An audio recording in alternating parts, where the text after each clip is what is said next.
ओम शांति। प्यारी आत्माओं, श्री कृष्ण जन्माष्टमी की बहुत बहुत शुभकामनाएं। सच्चे प्रेम, शांति और सुख की अनुभूति आपके जीवन में सदा बनी रहे। सदा श्री कृष्ण के समान हंसमुख, पवित्र और शक्तिशाली बने। अब सुनते हैं 16 अगस्त 2025 की साकार मुरली से प्रश्न उत्तर। प्रश्न 1, हमारी पढ़ाई का मुख्य एम ऑब्जेक्ट क्या है? उत्तर, हमारी पढ़ाई का मुख्य एम ऑब्जेक्ट वंडरफुल रंग बिरंगी दुनिया अर्थात स्वर्ग का मालिक बनना है, क्योंकि बाबा हमें ऐसी पढ़ाई कराते हैं जिससे हम सतयुग में प्रिंस प्रिंसेस बनकर पवित्र सुख शांति से भरी दुनिया के स्वामी बनते हैं। प्रश्न 2, तकदीरवान बच्चों में सदा कौन सा उमंग रहता है? उत्तर, तकदीरवान बच्चों में सदा यह उमंग रहता है कि बेहद का बाप हमें स्वर्ग का राज्य दिलाने के लिए स्वयं पढ़ा रहे हैं और यही स्मृति उन्हें निरंतर सेवा, खुशी और उत्साह में निरंतर बनाए रखती है।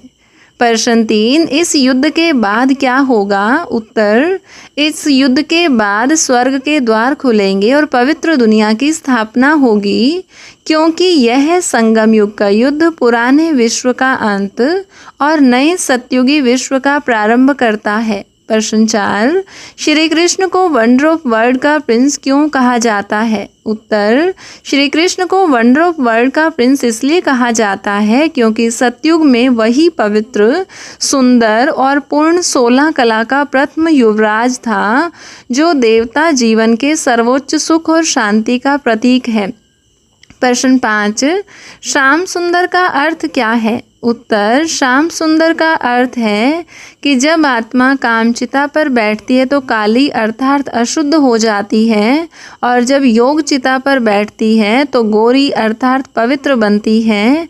यह रंग बारी नहीं, लेकिन आत्मा की आंतरिक पवित्रता और अशुद्धि का संकेत है। प्रश्न 6, स्वर्ग में पढ़ाई क्यों नहीं होती? उत्तर, स्वर्ग में पढ़ाई नहीं होती क्योंकि वहाँ इस समय के अर्जित की हुई प्रारब्ध का आनंद भोगते हैं और वहाँ कोई अज्ञान या कमी नहीं होती। ज्ञान और योग का अध्ययन केवल संगम युग में ही होता है। प्रश्न 7, मनुष्य देवताओं को काला क्यों दिखाते हैं? उत्तर, मनुष्य अज्ञानवश देवताओं को काला दिखाते हैं क्योंकि सतयुग से द्वापर और कलयुग में उतरते उतरते आत्मा और शरीर तमो प्रधान हो जाते हैं और शास्त्रों में विकृत चित्रण के कारण यह भ्रांति फैल गई है। प्रश्न 8, मामेकम याद करो का भावार्थ क्या है? उत्तर, मामेकम याद करो का भावार्थ है कि केवल एक परमपिता परमात्मा को याद करो और देह व देहधारियों को भूल जाओ, क्योंकि ऐसा करने से जन्म जन्मांतर के पाप नष्ट होते हैं और आत्मा में पवित्रता आती है। प्रश्न 9, सतयुग से कलयुग में उतरने की प्रक्रिया क्या कहलाती है? उत्तर, सतयुग से कलयुग में उतरने की प्रक्रिया उतरती कला कहलाती है, जिसमें आत्मा धीरे धीरे पूर्ण से अपूर्ण, पवित्र से अपवित्र और सुख से दुख की ओर जाती है। प्रश्न 10, बाबा साधारण रूप में क्यों आते हैं? उत्तर, बाबा साधारण रूप में इसलिए आते हैं ताकि बच्चे सहजता से उनसे जुड़कर सीख सकें और यह अनुभव कर सकें कि ज्ञान बाहरी वैभव से नहीं बल्कि सच्चाई और प्रेम से मिलता है। प्रश्न 11, बेफिक्र बादशाह कौन बनता है? उत्तर, बेफिक्र बादशाह वही बनता है जो मेरेपन का सूक्ष्म भाव भी त्याग देता है, क्योंकि केवल शिव बाबा को अपना मानने से ही भय और चिंता समाप्त होती है। प्रश्न 12, श्री कृष्ण के चित्र पर सेवा कैसे करें? उत्तर, श्री कृष्ण के चित्र पर सेवा करने के लिए यह समझाना चाहिए कि वह स्वर्ग का प्रथम प्रिंस और पवित्रता का प्रतीक था, जिससे लोगों के अंधविश्वास दूर होकर सच्चा इतिहास स्पष्ट होता है।